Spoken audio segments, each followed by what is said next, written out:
Hola amigos, bienvenido a otro episodio de Líder de Hoy. Hoy para mí es un gran honor tener conmigo a un gran hombre de Dios, un apóstol, aquí en la ciudad de Puebla, bueno, todo el estado de Puebla, a Julio Flores, que está al frente de Desafío Internacional. Julio, qué gusto tenerte. Pues para mí también es un gusto poder compartir este espacio con ustedes y poder aportar un poquito de lo que pues, hemos aprendido a lo largo de estos años en el ministerio principalmente. Julio, queremos tocar varios temas hoy contigo. Uno es, ustedes han crecido, ahora tienen 20 sedes. Así es. Okay, Así es. wow. Primeramente, platícanos cómo llegan a 20 sedes. Algunos, por más que queremos, nunca logramos ese número. Ok, quiero decirles que todo esto inicia en base al tema de la pandemia. Okay. La verdad es que eso fue el detonante para nosotros de lo que estamos experimentando el día de hoy. Cuando recibimos la noticia de lo que era la pandemia y de lo que iba a representar, del impacto que iba a tener, yo recuerdo que recibí una palabra de parte del Señor muy fuerte que me dijo, no permitas que la llama se apague. Esa palabra fue Levítico capítulo 6, que el fuego no se apagará. Y eso para mí fue una palabra fuerte. Entonces yo reúno al liderazgo, les comento sobre el tema de la pandemia, les dije, no sé cómo va a venir este tema de la pandemia, qué impacto va a tener no solamente en la ciudad, sino en el país, y se escucha que en el mundo en ese tiempo. Entonces yo le dije, pero tengo una palabra que recibí de parte del Señor, la llama no se va a apagar. Entonces, si alguno de ustedes sigue las recomendaciones y las instrucciones de la Secretaría de Salud, etcétera, etcétera, no hay problema. O sea, si algunos de ustedes quieren refugiarse en sus casas, en sus hogares, no hay ningún problema. Pero nosotros, en mi caso, y los líderes que quieran y la gente que quiera, vamos a seguir hasta donde el gobierno nos permita. Entonces, esa palabra fue, digamos, la que fue abriendo el camino, la brecha en ese tiempo, porque las iglesias empezaron a cerrar. Sí. Los espacios se empezaron a reducir. Entonces, la gente quería estar en contacto con la iglesia, la gente quería escuchar una palabra. Obviamente trabajamos como todas las iglesias, iglesia en casa, trabajando en línea. La gente nos seguía, pero nos dimos cuenta que no era suficiente, como que ellos buscaban un contacto con algún pastor, con un predicador, tener un tiempo de adoración presencial. Y allí fue donde se nos abrió la puerta. Sí. Parte de nuestro equipo empezó a identificar espacios grandes donde había un número de personas. Entonces, como nuestra iglesia, la iglesia central está en el centro de la ciudad, obviamente somos muy visibles y no podíamos abrir. Entonces, allí aprovechamos la oportunidad de empezar a hacer iglesias en casa. Iba un pastor, un líder, reunía un grupo de personas, 10, 20, 30 personas, y ahí entonces se empezaban a abrir las primeras sedes. Sí. Entonces, para los que algunos la pandemia fue una tragedia, para nosotros fue el mejor momento de la iglesia. Allí es donde iniciamos el trabajo de abrir sedes. Cuando teníamos la pandemia había solamente 3. Okay. La iglesia central y 2 sedes más. Entonces empezamos a ubicar familias, 2, 3 familias en ciertos rumbos de la ciudad, y fue que empezamos a abrir, a buscar. Algunos lugares son prestados, otros lugares son rentados, otros lugares les hacemos modificaciones y los adecuamos para que empiecen a funcionar como auditorios. Entonces, allí es como inició todo este trabajo. Entonces, me vino algo a la mente. Cuando nosotros transitamos por la ciudad, por cualquier lugar, vemos Oxxos por todos lados. Sí. Entonces, vino a mi mente, si hay Oxxos por todos lados, ¿por qué no puede haber desafíos por todos lados? Sí. Sí. Y entonces lo compartimos con el liderazgo y dijimos, creemos en las mega iglesias, pero posiblemente la ciudad de Puebla no está adecuada para una mega iglesia. Yeah. Pero sabemos que podemos tener un gran impacto si lo hacemos a través de sedes. Y así fue como se fueron dando las oportunidades, no solamente en la ciudad, sino en el estado de Puebla. Hoy estamos también en el estado de Guerrero, estamos en el estado de Veracruz, estamos en Chiapas. Wow. Y poco a poco estamos entrando a diferentes estados y ciudades a través de grupos pequeños que con el tiempo se van convirtiendo en sedes que finalmente se establecerán como iglesias. Como iglesias. Así Qué es bien, como estamos qué funcionando. bien. Me llama la atención, en la pandemia, tristemente yo vi muchos, tanto pastores, empresarios, un espíritu de temor apoderarse de ellos. Y todo era, no se puede, no se puede, no se puede, no nos dan permiso, no se puede. Pero un líder tiene que vencer eso, tiene que vencer esos temores. Y me fascina que en medio de la pandemia ustedes toman ese desafío y dicen, ¿qué podemos hacer? Claro, claro. Sí. Sí, bueno, siempre tratamos de apegarnos a lo que las autoridades decían, ¿no? Uh-huh. Y quiero decir que no nos apegamos al 100%, honestamente. Pero, por ejemplo, las oraciones de las 6 de la mañana, esas nunca cerraron. Ok. Nunca cerraron. Llegaban a pasar patrullas, veían, nunca nos dijeron nada, nunca nos dijeron está prohibido, cierren, porque no son grupos grandes normalmente los tiempos de oración, pero eso nos ayudó bastante. O sea, una iglesia que ora, una iglesia que busca a Dios, siempre se va a mover en un espíritu de poder y en un espíritu de autoridad. Sí. Cuando la gente se desconecta de Dios, entonces ahí opera el adversario. Le abrimos la puerta, él invade y viene con temor y muchas cosas. Entonces sí. Ahora, no quiere decir que nosotros no teníamos temor, porque en la Biblia los hombres de Dios también tuvieron temor, pero a pesar del temor lo hicieron. Ya, sí. Proverbios dice que el temor pone lazo, y es verdad, pero pone lazo si tú lo permites. Hay cosas que no podemos hacer porque nos tenemos temor, pero el líder de influencia, el líder que trasciende a pesar del temor, lo hace. Y cuando él lo hace, entonces sus discípulos, sus seguidores, van en el mismo espíritu de conquista y van a hacer lo que ven hacer en su líder. Entonces, exacto. La Biblia es muy clara, como es el sacerdote, es el pueblo. Sí. No quiero verme crítico ni nada por el estilo, pero sí la gente hizo lo que vio hacer en su pastor. Ya. Si su pastor hacía las cosas, si su pastor iba más allá, lo seguían. Pero sí, aquí mismo en la ciudad fuimos testigos de iglesias que tristemente cerraron por completo. Pero creo que definitivamente todo inicia, se gana o se pierde por el liderazgo. Ya. Un liderazgo tiene que marcar la pauta, Claro. no nomás seguir como ovejita a toda la manada. Claro. Ahora, Julio, se van de 3 sedes a 20. Sí. ¿Cómo le haces el día de hoy para mantener que esos 20 sigan en la misma visión, sigan en la misma dirección? No de repente una sede ni se parece a Desafío Internacional. Sí, eso es claro.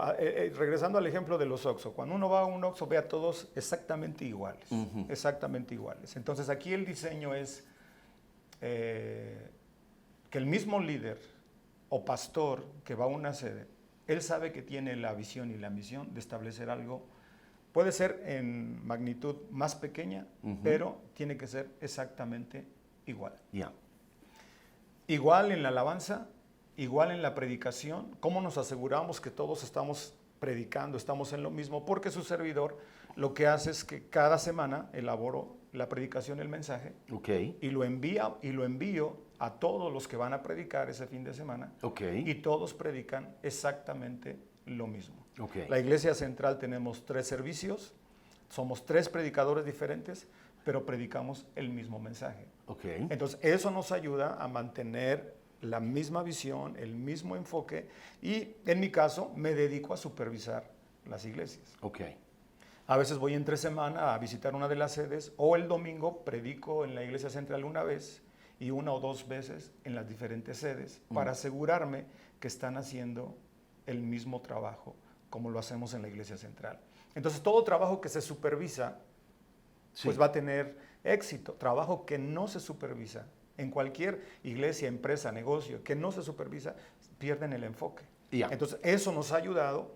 Otro punto muy importante es que nos dimos cuenta que nuestros pastores, nuestros líderes constantemente están dando, están sirviendo, están predicando, están enseñando y no hay un espacio para ellos, para recibir. Entonces nosotros diseñamos los días lunes como lunes de administración para todo nuestro liderazgo.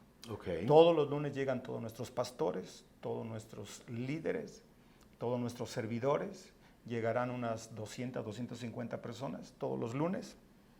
Se les da una palabra específica para ellos y a todos se les ministra. Es un tiempo de ministración. Entonces, con el mismo mensaje, con la supervisión y con la ministración semanal a todo el liderazgo, nos ha ayudado a mantener la esencia de lo que es la iglesia matriz o la iglesia central. Has dicho algo clave, ¿no? Lo que uno delega no es lo que se hace, lo que uno supervisa es lo que se hace. Entonces, es esencial no solo delegar, sino supervisar esa delegación, ¿no? Exactamente. Y luego tan clave lo que estás mencionando de estar ministrando a aquellos que ministran. Claro. Porque sí, muchas veces solos se dedican a servir y nunca reciben. Exactamente. Nunca reciben. Qué importante es eso, ¿no? No solo en la iglesia, sino en nuestras empresas. Claro. Demandamos de nuestros líderes, gerentes, etcétera, que funcionen. Pero ¿cuándo es que los alimentamos a ellos? ¿Cuándo es que damos algo a sus vidas? Exactamente. Eso es esencial. Bueno, cambiando un poquito de tema, yéndonos a un tema más personal. ¿Sí?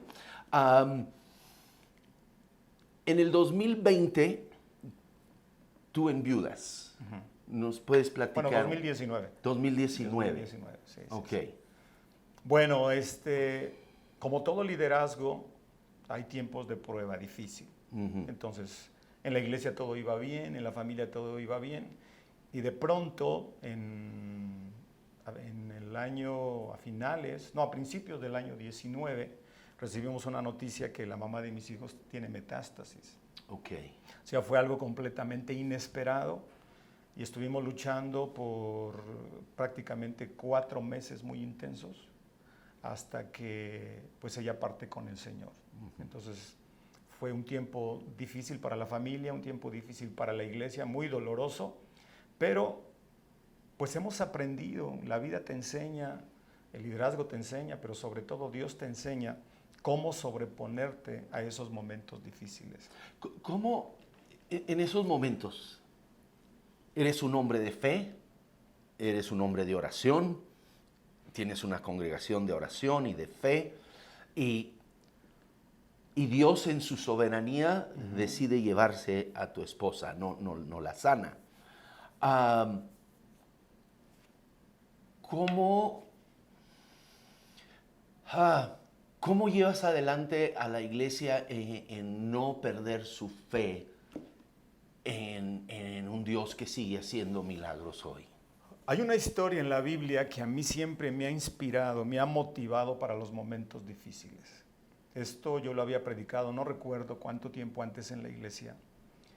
Y llega el momento donde tú como pastor, como líder, tienes que vivir y experimentar lo que predicas. Entonces la historia que me impacta es cuando David igual recibe un tiempo difícil de dolor, pero la palabra que me impacta es que dice que él estaba llorando, pero sin embargo, aún llorando, seguía subiendo la montaña. O sea, el dolor que estaba pasando David no lo detuvo. Él, junto con sus lágrimas, seguía subiendo la montaña. Entonces, uno como líder, como pastor, está siendo observado por la gente. Ellos nos ven para ver cómo resolvemos momentos críticos y momentos de dolor como estos. Entonces, yo junté a mi familia, en este caso a mis hijos, que son los pastores actualmente. Yo les dije, tenemos 2 opciones.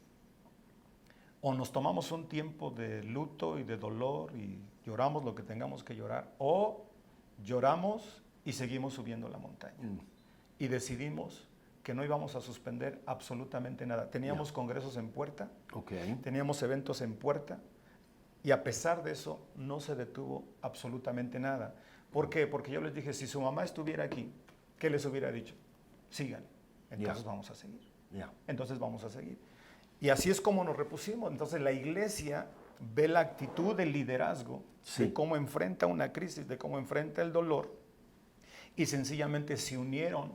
Yo creo Sí. que la iglesia se unió más que nunca, Sí. y en poco tiempo la iglesia regresó a una estabilidad emocional, Sí. pero creo que el liderazgo tiene mucho que ver en cómo Ya. enfrenta los tiempos de crisis y los tiempos de dolor. Ya. Yo creo que es esencial, es crítico, ¿no? La gente nos está viendo Exacto. en todo momento, ¿no? Sí. Pero especialmente en esos momentos Sí. de crisis. Quieren ver si nuestra fe es genuina Sí. o solo fueron palabras Sí. bonitas que hablamos. Ahora, parte tu esposa y después de un año te estás volviendo a casar. Así es, sí, sí. Platícanos esa etapa, cómo pasar esa etapa, Sí. y gracias a Dios veo tus hijos siguen contigo, la iglesia sigue contigo. Entonces platícanos cómo caminaste ese proceso sin perder la iglesia y a los hijos. Sí. Una de las cosas que nos van a ayudar en el liderazgo son los principios en cómo tomamos nosotros decisiones. Una de las cosas que a mí me ha ayudado y me ha protegido a lo largo de mi caminar con Dios y en el ministerio es el tema de la cobertura. ¿Por qué? Porque donde hay consejo hay sabiduría, ¿no? Sí, Entonces la iglesia yo creo que le da cierta seguridad cuando uno, o cuando ellos saben que uno toma decisiones en base a un consejo, en base a una cobertura. Entonces en todo esto yo involucré a mi apóstol, al apóstol Efraín Avelar, yo lo involucré en todo esto preguntándole, pidiéndole consejo. Algo muy claro para mí en el tema de las decisiones es, Dios, si esto viene de ti, lo que yo estoy sintiendo, entonces que lo sienta mi autoridad. ok. Si esto viene de ti, entonces lo que yo siento, que también lo sientan mis hijos. Entonces, eso para mí fue muy fundamental. Obviamente las emociones ponen resistencia. Sí, Las emociones, sobre todo familiares, ponen resistencia, lo cual es completamente entendible. Y lo que aquí yo viví es no imponer, es convencer. ok. Convencer. Entonces yo recuerdo que me sentaba con mis hijos, platicábamos, no imponiendo, convenciendo, obviamente poniendo a Dios en este asunto. Y creo que mis acciones, mi forma de conducirme, el saber que todo lo hacía bajo cobertura, obedeciendo como un adolescente o como un jovencito a sus papás, eso creo que me ayudó a lograr la aceptación primeramente de mis hijos y después la aceptación de la iglesia. Okay. Ahora, el cambio no es fácil, Ya. pero sí es posible. ¿Por qué? Porque la gente, en mi caso, pues estaba acostumbrada a verme pues en la ciudad, en la iglesia, con una persona por 30 años. Y de pronto me ven con otra persona, pues es un choque emocional, ¿no? Sí. Pero uno como líder no se tiene que poner en contra de la gente, uno tiene que entender a la gente, que es una reacción completamente natural. Entonces lo que yo hice en este caso fue darle tiempo a mis hijos y darle tiempo a la iglesia para que asimilaran ese cambio. 3 años después que ya voy a ser de casado, Dios nos bendijo con un bonito bebé, hoy la gente nos ve con mucha naturalidad. Mis hijos me ven con mucha naturalidad. No solamente son mis hijos, pero son mi equipo de trabajo, entonces era doble convencimiento. Sí. Pero la verdad es que la gente que nos conoce, pasamos tiempos increíbles, nos llevamos muy bien. Es un equipo extraordinario, pero no, esto tiene que ver sobre todo con el tema de convencer, con la ayuda y la guianza de Dios, pero no imponer. Yo he visto casos donde el pastor o el líder, cualquier persona impone, sale perdiendo. Aquí se requiere mucha sabiduría para comunicación para convencer. Y si esto es de Dios, obviamente Él está en el asunto, y lo que yo no puedo hacer o no puedo convencer, Dios terminó haciéndolo, y pues estoy felizmente casado. Qué bien, te felicito, Julio. Mencionas 2 cosas muy importantes. Uno, el que estabas bajo autoridad, bajo la guianza de tu apóstol, Abelar. Y la Biblia nos enseña, ¿verdad? El estar bajo autoridad nos da autoridad. Exacto. Y entonces es tan esencial como líderes que no queramos ser llaneros solitarios y yo decido, yo hago lo que yo quiero. Ese es esencial. Y el segundo es el no imponer. Porque tristemente yo también he visto líderes que quieren imponerse, quieren imponer, y tal vez no están mal, tal vez no es ni pecado, pero no se ganan el corazón de la gente, no se ganan el afecto de la gente, la mente de la gente, y salen perdiendo. Y eso es tan esencial. Wow. Pues algunas últimas palabras que nos quisieras dejar así de principios de liderazgo que has aprendido a través de estos años. Sí, pues por la gracia de Dios en este junio ya cumplimos 35 años en el ministerio. Wow. Desde los 19 años estamos ejerciendo esto. Y una de las cosas que a mí me llaman la atención es el liderazgo que trasciende. O sea, porque Dios nos ha llamado a trascender. Pablo le dijo a Timoteo, lo que has oído en mí, entonces esto que tú has visto, hazlo y enséñalos para que los otros también lo hagan. Entonces estoy parafraseando el pasaje. Pero este tema tiene que ver con un liderazgo que ya trascendió, que ya tocó 3 generaciones.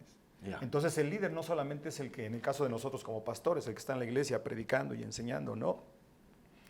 El verdadero líder es el que se reproduce y levanta otros líderes. Cuando yo levanto otros líderes, significa que si un día cualquier líder, cualquier pastor parte con el Señor, la visión no se va a detener. ¿Por qué? Porque ya ha trascendido. Ya ha trascendido. Esto ya ha contagiado y esto se va reproduciendo y reproduciendo y reproduciendo y reproduciendo. De tal forma que hoy tenemos pastores y hay pastores que ya han levantado otros pastores y tenemos sedes que ya han levantado otras sedes. Entonces, vemos un liderazgo que por la gracia de Dios está trascendiendo. Entonces, yo quiero darte un consejo. No solamente seas un líder que tiene seguidores, asegúrate que eres un líder que trasciende para que lo que tú haces perdure por muchos años, por muchas generaciones y sea recordado no por lo que dices, sino por lo que tú haces. Qué profundo, ¿no? Porque muchos líderes solo quieren un montón de ovejas que los sigan, pero nunca quieren levantar líderes. Porque en veces creo que se sienten o amenazados de que alguien más se levante con o más talento, o más carisma y temen esa parte. Pero es esencial que no solo tengamos ovejas que siguen, pero que levantemos pastores, líderes en nuestras empresas, en nuestras iglesias. Exactamente. Julio, muchas gracias. Qué honor tenerte aquí. Amigos, wow, qué joyas hemos escuchado hoy en Líder de Hoy. Nos vemos la próxima semana.